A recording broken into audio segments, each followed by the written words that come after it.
Au nom du Père, et du Fils, et du Saint-Esprit. Amen. Mon Seigneur et mon Dieu, je crois fermement que tu es ici, que tu me vois et que tu m'entends. Je t'adore avec profonde révérence. Je te demande le pardon de mes péchés et la grâce de faire avec profit ce moment de prière. Marie, ma Mère Immaculée, Saint Joseph et mon ange gardien, intercédez pour moi. Aujourd'hui, nous avons un évangile de grand départ. Cet évangile raconte un départ en bateau sur le lac de Génézareth, qui n'est pas le départ d'une grande traversée comme on peut en organiser de nos jours. C'est pas le début d'une transatlantique ni d'un tour autour du monde, qui n'était pas pensable à l'époque. C'est un petit départ en bateau, mais c'est un grand départ dans la vie pour Simon-Pierre, pour Jacques et Jean, fils de Zébédée. Tout avait commencé par une mauvaise nuit. Pierre et ses compagnons étaient partis une fois le soleil couché, espérant comme d'habitude que l'obscurité les aiderait à pêcher davantage de poissons. La nuit, les filets se voient moins dans l'eau. Souvent, ça avait fonctionné, ils étaient rentrés même avant le lever du soleil avec une bonne capture, avec de quoi vendre sur le marché. Mais cette nuit-là, ils avaient prolongé en vain leur tentative, et ils sont rentrés à l'aube épuisés. Les voilà en train de laver leurs filets de toutes les algues et débris qu'il faut éliminer pour la prochaine sortie. Et ils avaient certainement l'idée de rentrer chez eux au plus tôt pour se reposer. Mais Jésus-Christ, toi Seigneur, tu montes dans la barque de Simon, apparemment sans demander la permission. Tu demandes de s'éloigner un peu du rivage et de là tu continues de parler à la foule. D'ailleurs, l'Évangile ne nous rapporte pas le contenu de ce qu'a dit Jésus. On dirait qu'il veut attirer notre attention sur autre chose. Pierre et ses compagnons donc pensaient peut-être que lorsqu'il aurait fini de parler, Jésus regagnerait le rivage et poursuivrait son chemin. Mais ce ne fut pas le cas. Il leur demanda de reprendre la tâche, d'avancer au large et de se remettre à pêcher. Ils en furent surpris, mais Pierre eut la grandeur d'âme de surmonter la fatigue, de dire « Maître, nous avons peiné toute une nuit sans rien prendre, mais sur ta parole, je vais lâcher les filets. » Bon, Jésus était quelqu'un d'important déjà, ils étaient très contents de l'avoir avec eux, ils vont faire ce qu'il dit. Pourtant, on peut penser qu'ils étaient découragés, et peut-être même l'un d'entre eux songeait que c'est pas possible de gagner sa vie avec un métier pareil, et peut-être qu'il avait même éprouvé le désir de tout laisser tomber. Et vous pouvez lire l'évangile d'aujourd'hui, ou notamment sur l'application 10 minutes avec Jésus.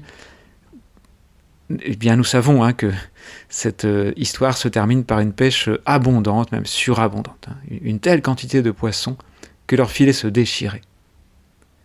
Et quelle est la différence entre l'échec de la nuit et le succès? Maintenant, eh bien, la différence, elle est évidente, ça saute aux yeux, c'est la présence du Christ. Parce que tout le reste, pour la deuxième tentative, semble moins bien. C'est-à-dire, les filets ne sont pas tout à fait propres, c'est pas la meilleure heure, c'est le jour, ils sont fatigués physiquement, psychiquement. Mais Jésus est là. Et le Seigneur, sans doute, se sert de cette sidération de la pêche miraculeuse pour nous donner, pour leur donner et nous donner à nous, toi et moi, qui prions 10 minutes, un enseignement spirituel très important. C'est tout simple, mais enfin, l'enseignement, c'est que sans le Christ, nous ne faisons rien. Ou nous faisons des petites choses, des petits riens. Sans le Christ, le résultat de nos efforts est facilement la fatigue, la tension, le découragement, même l'envie de laisser tomber. Sans toi, Seigneur, nous cherchons facilement des excuses en mettant sur le compte des circonstances notre manque d'épanouissement ou notre manque de bonheur. On dire oui, c'est à cause du temps qu'il fait, ou c'est à cause de ma chef, c'est à cause de mon travail, c'est à cause de la fatigue. Donc sans toi, Seigneur, on peut même se sentir inutile dans la vie. En revanche, avec toi, Seigneur, la pêche peut être abondante. Et une autre chose que nous pouvons remarquer, c'est que le Seigneur est monté à bord sans demander la permission. Alors Pierre l'a bien pris, parce que je crois qu'il ne pensait pas pouvoir approcher Jésus de si près. Là, le voilà qui monte dans sa barque. Mais c'est plus profond. La grande signification de ça, c'est ce qu'on pourrait appeler, là je cite Bishop Barron, un évêque américain qui prêche en français parfois et qui nous avait prêché au JMJ. Si tu étais, tu peux te souvenir peut-être. Il disait sur cette scène d'évangile que Jésus qui monte sans demander la permission, c'est la primauté de la grâce. C'est-à-dire que la vie spirituelle, ça commence pas par moi, mes efforts, ce que j'ai fait, ce que j'ai réussi, mais ça commence toujours par un don de Dieu. Jésus, donc, si on le laisse entrer, il le fait puissamment. Et il parle même d'une invasion de la grâce. On le voit dans certaines vies de saints. Ils ont laissé entrer la grâce de Dieu, c'est valable de Marie, la première, et ils n'ont pas été étouffés, oppressés, mais tout au contraire. Et là, tout a été plus facile. Avec lui, tout est plus facile. Si le Seigneur ne bâtit la maison, disait déjà un psaume, il y a très longtemps, les bâtisseurs travaillent en vain. Si le Seigneur ne garde la ville, c'est en vain que veillent les gardes. Sans lui, sans toi, Seigneur, tout est vain. On peut même dire comme ça. Alors, cet évangile nous va bien pour une rentrée des classes ou retour au travail. Parce qu'une bonne rentrée, c'est une rentrée avec le Christ. Un bon départ, c'est de partir avec lui dans la barque. Et sans peur. Alors, il arrive que le recommencement suscite une certaine inquiétude. Bon, après, quand on y est, ça va mieux. Mais Jésus nous dit, de toute façon, n'ayez pas peur. Toi, Seigneur, tu nous le répètes souvent, n'ayez pas peur. Lui, c'est le grand ami.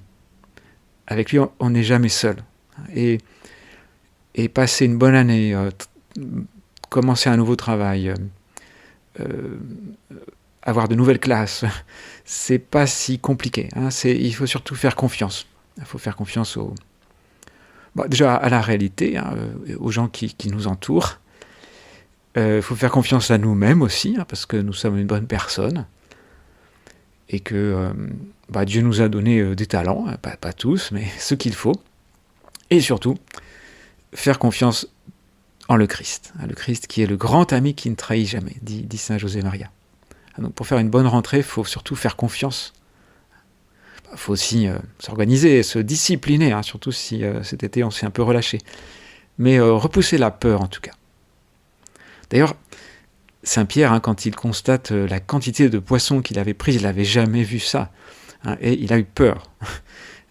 Parce que il s'est rendu compte que Jésus était plus qu'un simple prédicateur. Il a peut-être même eu l'idée de la divinité du Christ.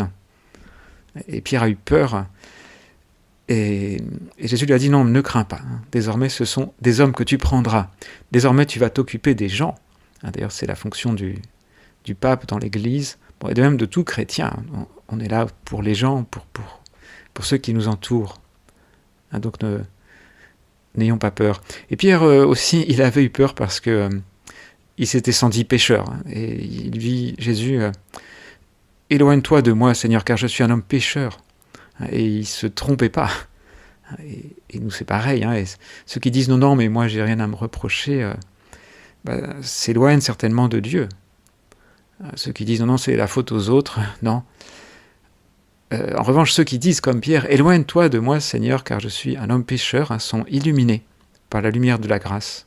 Et donc nous avons besoin de demander pardon pour nos péchés. Donc on le fait dans notre Père et on le fait quand on se confesse, une confession de rentrée, c'est une bonne idée. Et on voit finalement que Jésus accepte la contrition, la confession de Pierre, mais il s'y attarde pas. Il ne lui dit pas, oui, en effet, tu as raison, tu es un pécheur. Non, Jésus lui dit, non, sois sans crainte. Désormais, ce sont des hommes que tu prendras. Donc, une fois qu'on a accepté Jésus comme Seigneur de nos vies, une fois qu'on a reconnu la réalité aussi de notre péché, on est prêt à être envoyé par lui et à porter du fruit. Et ce jour-là, ils le suivirent. Donc, c'est le grand départ pour Pierre, Jacques et Jean. Tout comme nous, on a une rentrée, un départ, un grand départ, avec l'espoir d'une bonne pêche, de bons résultats, et puis surtout, Seigneur, nous te laissons monter dans notre barque. Je te remercie, Seigneur, des bonnes résolutions, des actes d'amour et des inspirations que tu m'as communiquées dans cette méditation.